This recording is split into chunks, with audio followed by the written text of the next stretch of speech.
다음 이슈 가볼까요? 네. 기후재원, 비트코인도 분담하라. 예, 요즘 핫한 이 비트코인 그러니까 암호화폐죠. 네. 소식 갖고 오셨네요. 네, 일단 배경 설명 조금 설명드릴게요. 우리 지난번에 전해드린 유엔 기후변화 협약 제29차 당사국 총회 이제 소식 전해드렸었잖아요. 저희 우려했던 대로 좀 당초 기대에 못 미친 재원 규모 이제 조성 합의하고 폐막을 했습니다. 이 기후 재원이 지난번에도 말씀드렸다시피 산업화가 늦어진 개도국이랑 저개발국 같은 경우에는 좀 탄소 배출량이 선진국 대비 적은데 기후 변화로 인한 피해는 어떻게 보면 더 많이 좀 받고 있기도 하죠. 그런데 그러면 이 나라들이 기후변화 대응하고 적응하는데 좀 필요한 예산이 있고요. 그다음에 늘 국가는 지금 선진국보다 탄소 배출을 좀 덜 하는 방식의 그러니까 신기술을 이용한 경제 성장을 해야 돼요. 더 비싼 경제 성장이잖아요. 그러니까 그에 대한 뭐 투자나 기술 개발 관련 비용을 이제 조달하는데 필요한 그런 재원이라고 보시면 됩니다. 그래서 그때 말씀드렸다시피 개도국은 뭐 공공부문에서 연간 1조 달러, 민간 재원 5조 달러에서 총 6조 달러 정도 조성을 해야 된다라고 강력하게 주장을 했는데 우리나라 GDP의 3배가 넘습니다. 그렇습니다. 근데 선진국에서는 1,000억 달러도 어렵게 모으는데 어림도 없다 이러면서 반대를 했었죠. 자, 결국 합의점은 어디서 됐냐면 3,000억 달러 조성하기로 하고 끝났어요. 근데 가능하면 내야 될 돈 조금 덜 낼 수는 없을까 선진국들이 고민하는 게 요즘에 좀 기후 외교 현장의 분위기가 아닌가라는 생각이 들었습니다. 네. 예, 근데 이번 회의에서 비트코인 채굴 과세하자 이런 얘기가 나왔어요. 기후 재원을 마련하기 위해서 비트코인 채굴을 과세하자. 그러니까 크립토커런시의 마이닝이라고 했지만 저는 앞으로 그냥 비트코인으로 그냥 통칭을 해서 설명을 드릴게요. 그래서 제안한 주체가 연대 부담금 공동행동이라는 이제 뭐 TF가 조성이 된 거예요. 그래서 여기 참여하는 국가들이 17개국이에요. 뭐 프랑스, 스페인, 덴마크, 그다음에 케냐, 바베이도스, 토고, 소말리아, 세네갈 보시면은 뭐 유럽연합 국가들이랑 아프리카 국가들이 조금 주축이 됐어요. 그래서 개별 국가 14개국이 모였고요. 그다음에 옵저버로 독일, 그다음에 유럽연합 집행위원회, 아프리카 연합 이렇게 해서 총 17개국이 일단 태스크포스로 참여를 하는 겁니다. 그래서 아직은 제안을 그냥 던진 수준이긴 한데 우리 비트코인 과세에 관련해서는 우리나라에서도 지금 이슈가 많이 되고 있기 그럼요. 때문에 네. 한번 생각해 볼 지점들이 있는 것 같아서 한번 가져왔습니다. 네. 결국 이제 요약해서 말씀을 드리면은 특정 국가를 넘어선 글로벌 차원의 이런 이른바 가상자산에 대한 뭐 환경세 또는 탄소세 또는 뭐 전기 소비세, 네. 전기를 워낙 많이 먹는 하마니까 맞아요. 이제 그런 정도가 될 것 같은데요. 네. 이게 재원을 마련한다는 차원에서는 그런 기후변화 대응 차원, 특히 개도국에 대한 지원 차원에서는 좀 의미 있는 그런 소식으로 들리기도 하는데 네. 문제는 이게 과연 현실화할 수 있을 것이냐. 지금 이런 가상자산 과세 자체도 한국에서도 뭐 유예한다, 그렇죠. 뭐 이런 얘기 나오는데 네. 그것도 환경, 뭐 탄소, 기후 막 이런 걸 명분으로 한다고 했을 때 반응이 어떨지 궁금합니다. 네. 그래서 보시면은 내용을 조금 더 소개해드리면 가상자산 채굴에 말씀하셨듯이 지금 전기 먹는 하마잖아요. 높은 에너지 수요가 이제 들어가기 때문에 킬로와트 시당 0.045달러의 세금을 좀 부과를 하면 돈이 드니까 배출량도 좀 줄일 수 있으면서 동시에 전체적으로 한 52억 달러 정도를 조성할 수 있을 걸로 계산이 됐어요. 이걸 IMF가 먼저 관련 보고서를 낸 거고요. 이 보고서를 인용해서 이제 진짜 실행에 옮기자 이렇게 그런 국가들이 태스크포스 결성해서 주장을 한 겁니다. 근데 이거를 앞으로 뭐 어떻게 걷고 어떻게 사용할지 이런 구체적인 방법론은 조금 더 다듬어서 이제 내년 4월에 미국 워싱턴 DC에서 열리는 IMF 세계은행 그 춘계 총회에서 발표를 한다고 합니다. 총액 자체는 뭐 그렇게 크다고 앞에서 우리 1조 달러 뭐 5조 달러 얘기하는 마당이니까 네. 크다고 볼 수는 없네요. 네. 일단 시작은 그렇게 하는 게 해보자. 좋으니까. 그렇죠. 그래서 아이디어 이제 구체화되면은 이거를 할지 말지 이런 걸 좀 각국이 숙고해서 내년 11월에 브라질에서 열리는 이제 기후변화 협약 제30차 당사국 총회에서 시행 여부를 좀 결정하게 될 거로 보입니다. 이게 그 기후 재원을 마련하는 하나의 방법이에요. 가상자산뿐만 아니라 뭐 플라스틱의 원료인 1차 폴리머 생산세, 그다음에 항공세, 해상 운송세 이런 탄소 집약적인 산업에 세금을 부과해서 기후 재원을 보태자 이런 아이디어 있고요. 그리고 또 보면은 꼭 탄소 집약 산업 아니라도요. 뭐 파생금융 상품에 과세하자 이런 내용도 있고요. 그다음에 최근 G20에서 논의된 억만장자 부유세 기후 제한에 활용하자. 이거는 내년 이 회의 의장국인 브라질의 룰라 대통령도 적극 제안하는 내용이죠. 이런 내용들이 좀 포함이 돼 있기 때문에 가만히 살펴보면은 돈이 나올 만한 데서 좀 걷어서 우리 기후변화 대응 제대로 해보자. 약간 이런 취지처럼 느껴지기도 해요. 그런데 문제는 뭡니까? 도널드 트럼프 미국 대통령 네. 당선인이 반대가 불보듯 뻔하다는 거죠.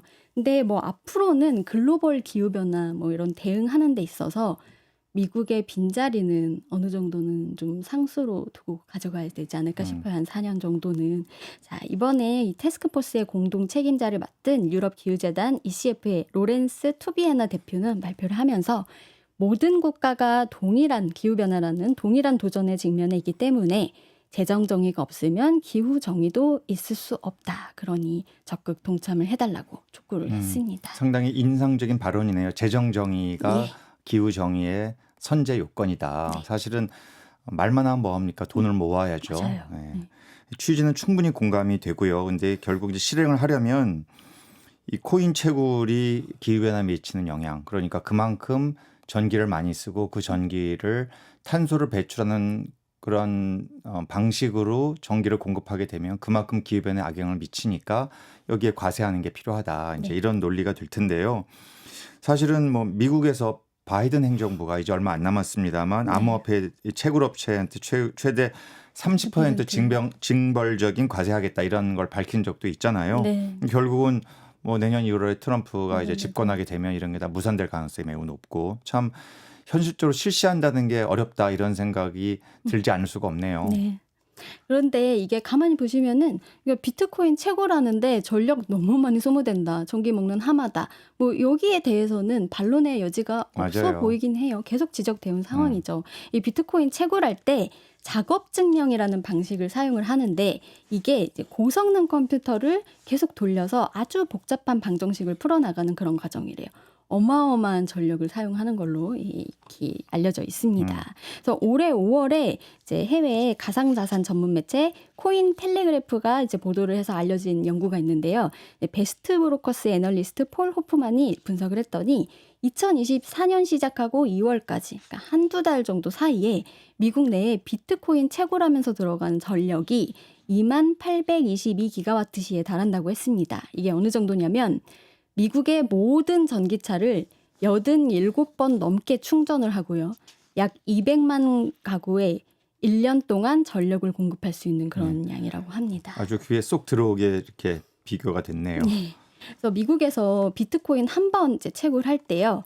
반감기 이전에는 한 40만 7천 킬로와트시 정도 들어간다고 하고요. 반감기 이후에는 2배가 되니까 86만 2천 킬로와트시 정도 필요한 걸로 분석이 됩니다. 이 분석마다 조금 다르긴 한데 IMF가 아까 세금 계산할 때 뭐 초기에는 얼마 안 되는 것처럼 나왔잖아요. 그때 IMF는 근데 한 개 채굴할 때는 15만 킬로와트 정도로 좀 작게 분석을 하긴 했었어요. 근데 그마저도 그 정도로도 비트코인 거래할 때 필요한 전력이 독일인의 3개월치, 아프리카 가나인의 3년치 전력 소비량에 맞먹는다고 그러니까 IMF가 1비트코인. 그렇습니다. 그렇죠. 그렇게 IMF가 지적을 한 바 네. 있습니다. 지금 잠깐 그래프 하나 보여드릴게요. 예, 캠브리지대 대한금융센터에서 매일 업데이트하는 그런 비트코인 채굴에 따른 예상 연간 전기 소비량입니다. 요즘 들어서 다시 올라가는 추세 보이시죠? 그러네요. 비트코인 좀 네. 인기가 아주 올라가고 있잖아요. 비트코인 시장이 성장하면서 좀 어마어마한 전력량이 소모되고 그에 따라서 발생하는 탄소 발자국, 그러니까 기후 비용이 자 지금은 사회화돼 있는 거예요. 그러니까 비트코인 투자해서 채굴하고 투자해서 얻는 그 이익은 개인이 가져가는데 그로 인해서 뭐 발생한 기후 변화에 대한 피해 이거는 온 사회가 다 같이 부담을 하고 있는 거잖아요. 그러니까 오염자 부담 원칙에 따라서 세금을 물려야 된다. 이런 논리예요. 네. 그래서 얼만큼 어떻게 매길지 좀 계산식 좀 도출을 하는 그 방법론 뭐 조금씩 내려고 하겠고 많이 부과하려고 하겠지만 그 사이에서는 줄다리기를 하겠지만 오염자 부담 원칙이라는 그 논리 자체에는 좀 설득력이 저는 있어 보였습니다. 네. 맞습니다. 근데 사실 실행할 수만 있다면 어떤 비트코인 시장에서의 그런 과도한 전력 소비에 네. 대한 좀 주의도 환기시키고 네. 또 책임성도 좀 부과하고 좀 더 소비량을 줄일 수 있는 식의 이제 유인을 제공할 수 있을 것 같은데요. 네. 이게 하여튼 그러면서 또 그 지역 내에서는 어떤 특정 국가 내에서는 이런 것들이 또 어떤 투자도 모이고 뭔가 또 경제가 이렇게 맞아요. 돌아가는 듯한 이제 이런 식의 사실은 생각을 또 가져올 수 있는 일단 어떤 시장이 싫든 좋든 형성돼 있으니까요. 맞아요. 예, 그러니까 아마 이런 것들을 도입한다고 했을 때 이게 글로벌하게 과연 도입하는 것이 제일 관건인데 아마 그것이 개별 국가 입장에서는 가장 힘들지 않을까 싶습니다. 네. 정부도 이거를 좀 양날의 검이지만 골머리를 앓는 것 같아요. 그래서 규제 방식도 좀 제각각이에요. 말씀하신 것처럼 뭐 미국에서 바이든 행정부가 안 될 것 같긴 하지만 그렇게 비트코인 채굴업체에 30% 징벌적 과세하겠다 이렇게 발표를 하기도 했었고, 그다음에 이란 같은 경우에는요, 우리가 그 전력 공급할 때 가정용, 뭐 산업용 해가지고 좀 보조금도 주고 가격 할인을 용도별로 해주잖아요. 달라요. 예, 가격이. 근데 예. 이란은 이 보조금을 굉장히 많이 지급을 한대요. 전기요금 굉장히 많이 할인이 되는데 비트코인 채굴업체한테는 이 보조금을 지급하지 않는 거예요. 그러면은 전기를 굉장히 비싸게 사야 되니까 이것도 하나의 상대적으로 규제의 비싸게. 예. 방법이 될 수 있겠죠. 뭐 이런 식으로 규제를 하기도 하는데 이게 적절하게 이제 투자자들이 몰리기는 해야 되지만 너무 과하면 또 정부는 부담스러운 거예요. 그래서 뭐 처음에는 이게 전기요금이 싼 뭐 중국이나 카자흐스탄 이런 데서 비트코인 채굴업자가 득세했는데 정부가 막 공식적으로 금지를 하니까 갑자기 미국으로 넘어가고 뭐 이러면서 좀 정부도 셈법이 복잡해진 것 같습니다. 근데 결국에는 뭐 각국에서 개별 과세를 하든 뭐 아니면 이렇게 기후 재원 조성하는 데 있어서 글로벌 과세를 하든 이런 얘기가 자꾸 나오는 이유는 아무래도 비트코인 시장의 성장 잠재력이 크기 때문에 앞으로 우리 뭐 상방이 열렸다고도 하잖아요. 얼마나 이게 더 성장할지 알 수 없기 때문에 좀 이런 얘기들이 이런 얘기들이 좀 많이 나오는 것 네. 같아요. 근데 저는 좀 이런 생각도 들었어요. 이게 가상자산 시장이 계속 커지다 보면은 시장이 자정작용을 하게 되잖아요. 그러면 기후 대응이 이뤄질 수도 있지 않을까라는 생각을 해봤어요. 계속 보고서를 찾아보니까 과거에 중국에서 한창 비트코인 많이 채굴할 때는요, 그 대부분 수력으로 이 전력을 충당을 했대요. 수력 네. 발전으로. 네. 그러다 보니까 그 예전에는 지금보다 그 조금 더 기후 비용이 적었다. 중국에서 한참 채굴을 할 때는 뭐 그런 연구도 있더라고요. 네. 그다음에 여러 코인 중에서 이더리움이 약간 저전력 친환경 코인의 이미지를 갖게 됐는데 왜 그러냐면 아까 지분 증명 방식이 고성능 컴퓨팅을 장시간 사용해야 되니까 전기 먹는 하마가 됐다고 했잖아요. 바꿨어요. 이더리움은. 거를 아까 작업 증명 방식이 네, 맞아요. 고성능 컴퓨팅 네. 장시간 사용 요구해서 전기 먹는 하마가 됐는데 지분 증명 방식이라는 걸 도입을 했대요. 그러니까 뭐 그 안에서 갖고 있는 사람들이 서로 인정을 해주면 뭐 되는 걸로 이렇게 좀 인증 방식을 바꾼 거예요. 근데 요거 하나 했더니 좀 갑자기 전력 소모량이 줄어서 좀 네. 친환경 코인 이미지를 얻긴 했는데 사실 안타까운 거는 이렇게 증명 방식을 바꾼 뒤로 수익 상승률이 좀 떨어지고 있어서 이더리움의 인기가 좀 떨어지고 있다. 뭐 이런 네. 기사도 있긴 하더라고요. 근데 이게 코인 가격이 급등하니까 요즘엔 되게 투자로 많이 접근을 하잖아요. 근데 제가 몇 년 전에 이제 코로나 사태쯤 이제 그쯤에 코인 가격, 비트코인 가격 한참 올라갈 때 코인을 좋아하고 이거를 몇 년 동안 연구를 해온 그런 분들 얘기를 들어보니까 이게 코인의 컨셉을 좋아하는 분들이 있더라고요. 꼭 투자 수익뿐만 아니라 화폐 발행의 탈중앙화 뭐 이런 얘기가 저는 키워드로 기억에 남았어요. 왜냐하면 각국 중앙은행이 화폐를 발행해서 얻게 되는 그 주조 차익, 시뇨리지 뭐 이런 것들을 가져가잖아요. 그런 거를 탈중앙화를 한다. 그래서 비트코인이 그런 효과가 있는 자산이다. 그래서 여기에 좀 신념을 가진 분들이 있더라고요. 이걸 좀 대입해서 생각을 봤더니 채굴할 때 우리가 국가에서 생산한 그 중앙에서 생산하고 공급하는 전력을 이용을 하면 탈중앙화 완전한 그 개념에 부합하진 않잖아요. 어떻게 보면 재생에너지 사용해서 재생에너지는 자급이 가능하니까 에너지를 좀 자급하다 보면 뭐 탈중앙화의 컨셉에 좀 맞게 뭐 이런 식으로 자정작용이 이루어지는 방법도 있지 않을까라는 생각을 해보게 됐습니다. 교수님은 뭐 좋은 어떻게 지적이신데 생각하세요? 예. 어쨌든 이런 쪽에 또 투자 또는 좀 투기적 성격의 이런 가상자산에 관심이 있는 이런 투자자들 사이에서는 사실은